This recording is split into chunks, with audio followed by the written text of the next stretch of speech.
The first police vehicles surrounded the Phoenix facility before Walter and Jesse could find another way out. Red and blue light flashed rhythmically across the laboratory windows while helicopters circled low above the industrial complex, their spotlights sweeping across rain-slicked pavement below. Jesse looked toward Walter, his breathing coming faster and faster as memories of Jack Welker's compound came flooding back all at once. He had spent years running, from cages, from criminals, from police, from himself, and now, somehow, against every instinct that had kept him alive this long, he'd ended up trapped inside another meth laboratory standing beside the very man whose choices had destroyed his life in the first place. Walter strangely remained calm. Instead of watching the officers gathering outside, he turned his attention back into the laboratory itself, studying the equipment, the chemical storage tanks, the ventilation system, the emergency exits, cataloging the room the way he always did, methodically, like it was any other problem waiting to be solved. Jesse stared at him, disbelief written across his face. "What are you doing?" he demanded. Walter didn't answer right away. He walked toward the central processing system and studied a series of digital displays scrolling through the laboratory's production schedule. Then his expression changed completely. Phoenix wasn't simply producing blue meth here. They were preparing to move the entire operation. Thousands of gallons of precursor chemicals had already been drained into underground storage tanks, connected to a hidden network of transport pipelines running beneath the facility. This laboratory wasn't their main operation at all. It was a temporary production site, engineered from the ground up to vanish within hours if it ever needed to. And in that instant, Walter finally understood the larger plan in full. Phoenix had deliberately let them in. They had wanted the DEA to find this laboratory. They had wanted every piece of evidence to point directly at Walter, at Heisenberg, at a name the whole country already believed in. And once the investigation collapsed entirely onto him, the real organization, whoever actually ran Phoenix, could simply disappear into the wind, leaving him holding the entire weight of it. Jesse looked at the humming equipment around them, jaw tight. "So what do we do?" Walter's eyes stayed fixed on the digital control system. "We destroy it." Jesse understood immediately what that meant. "But if we blow this place up, we're going to die." Walter turned to look at him. "Not necessarily."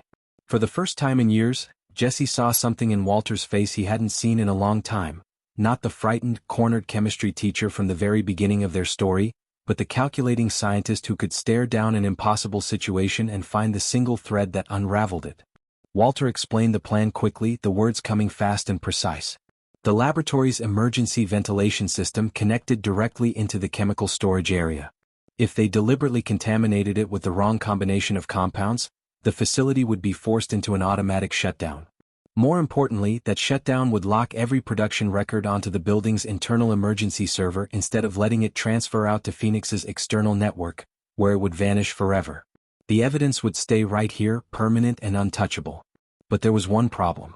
Someone had to trigger the shutdown manually from inside the processing room itself, standing in the blast radius of whatever happened next. Walter volunteered without hesitation. Jesse refused just as fast. "No," he said. "I'll do it." Walter looked at him, already shaking his head. "You don't know what you're doing." Jesse held his gaze without flinching. "You taught me enough." The sentence landed heavier than Jesse probably intended, and it silenced Walter completely. For years, Jesse had believed Walter only ever saw him as a student, an employee, a useful piece on the board. Now, standing in a stranger's ruined laboratory with police lights bleeding through the windows, Jesse was finally telling him he'd learned enough to survive without him. Walter stepped aside. "Then let's do it together." They moved fast through the laboratory as police prepared to breach the building outside. Jesse dropped into the control room while Walter worked the emergency chemical system, and for a few minutes something old and familiar settled between them, the same wordless efficiency they'd once had during their earliest cooks together, back before any of this had spiraled so far out of control. No arguing. No shouting. No fighting for control. Just two men who had spent years learning to understand each other through chemistry, one final time. Then the alarm shifted tone. The Phoenix security team had overridden the external lockdown remotely, and the heavy doors began grinding open. Jesse's head snapped up. "They're coming." Walter didn't slow down. "Then we hurry." They triggered the shutdown.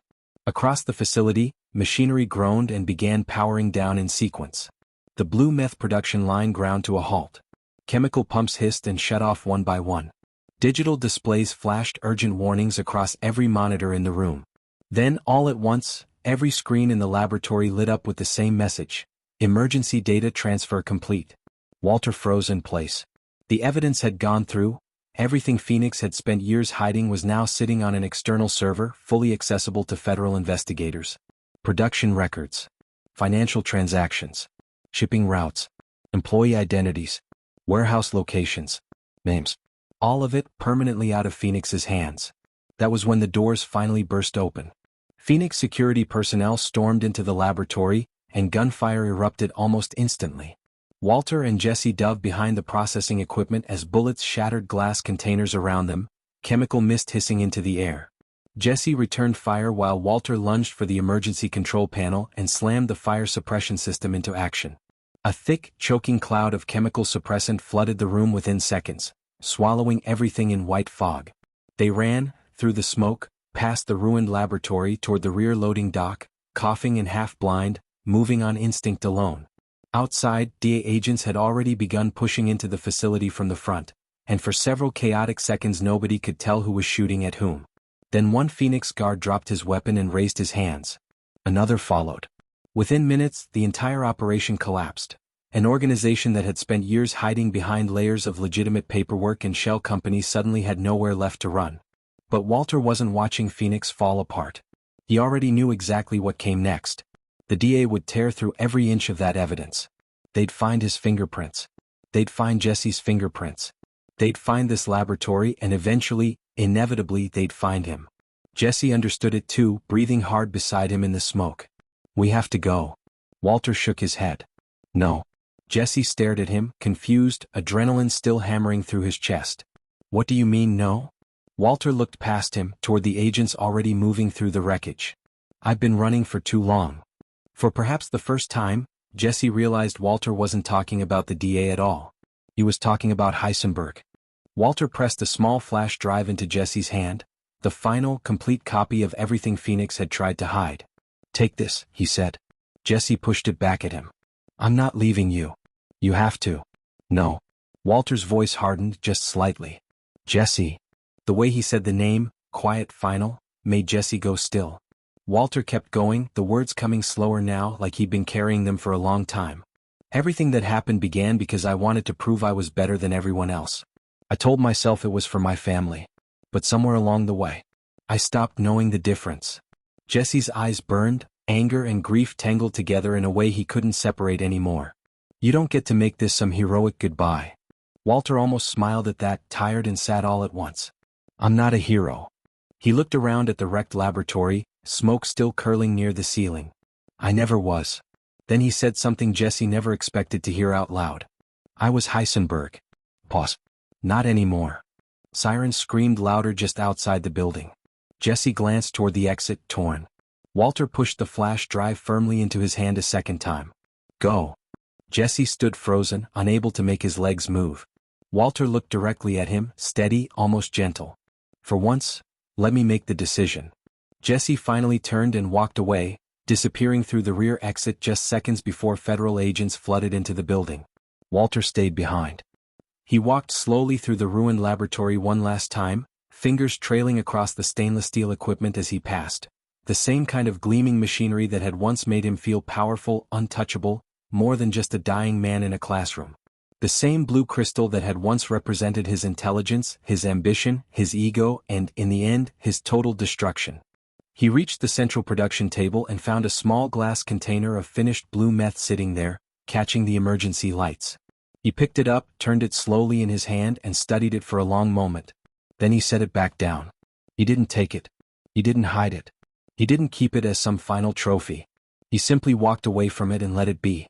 Federal agents surrounded him within seconds, weapons raised, shouting orders. Walter raised both hands slowly into the air. No gun. No disguise. No last-second escape plan. Just Walter White, standing alone in the wreckage. The man behind the legend, finally handing himself over. As agents cuffed his wrists, Walter looked out through the shattered laboratory window at the flashing lights beyond. For the first time since the night he became Heisenberg, he felt strangely, completely calm. The investigation that followed became one of the largest criminal cases in American history. Phoenix Chemical Solutions was exposed as a front for a sprawling international drug distribution network. Hundreds of arrests followed in the weeks after. Bank accounts were frozen and seized. Laboratories were shut down and dismantled one by one. Shipping networks collapsed under the weight of the evidence Walter had handed over. And most importantly, after everything, the blue meth finally, completely disappeared from the streets. The DA eventually confirmed publicly what investigators had suspected for months. Walter White had survived the massacre at Jack Welker's compound after all. His capture became national news within hours. But this time, the story was different from anything anyone expected. Walter hadn't been caught mid-scheme, building some new empire in the shadows. He hadn't gone down in a final blaze of gunfire. He had surrendered quietly on his own terms. He cooperated just enough to expose the Phoenix organization completely, while never once trying to excuse or minimize his own crimes. The evidence he handed over helped prosecutors finish dismantling what little remained of his original empire, closing cases that had sat open for years. Skylar and Walter Jr. were finally allowed to access the money Walter had quietly arranged for them through Gretchen and Elliot years earlier. There was only one condition attached to it: they could never know exactly where it had come from. Walter accepted that without argument. He had spent years convinced his family needed his money above everything else. Now, at the end of it all, he finally understood they needed something far more valuable than that. A life he wasn't controlling from a distance. Jesse disappeared not long after, and for the first time in longer than he could remember, he wasn't running because Walter had ordered him to. He wasn't running because a cartel wanted him dead, or because Jack Welker's gang was hunting him down.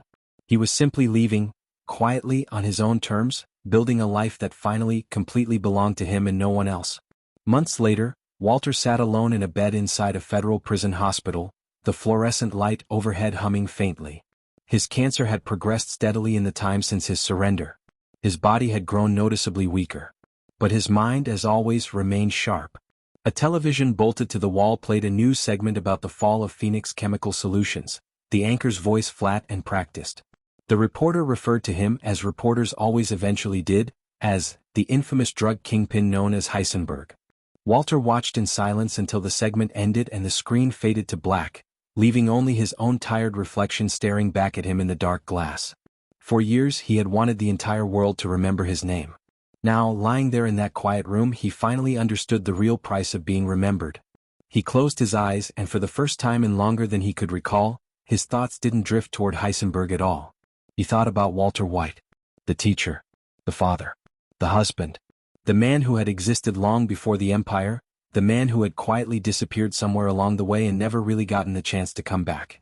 Outside the prison hospital windows, the sun slowly sank below the New Mexico horizon, the same desert where his empire had first taken root, the same endless stretch of land where he had once genuinely believed he could become untouchable, immortal, larger than his own dying body. Walter knew, with the same calm certainty he'd once reserved for chemical formulas, that he didn't have much time left. But for the first time in years, that knowledge didn't frighten him. Because Heisenberg was finally dead. Not Walter White. Heisenberg. And somewhere far away, under a wide open sky, Jesse Pinkman drove down an empty highway toward a future he had genuinely never believed he would live to see. He didn't look back. Neither, in his own quiet room 1,000 miles away, did Walter. The timeline had changed. The empire was gone. The blue meth was gone. The legend at long last was gone.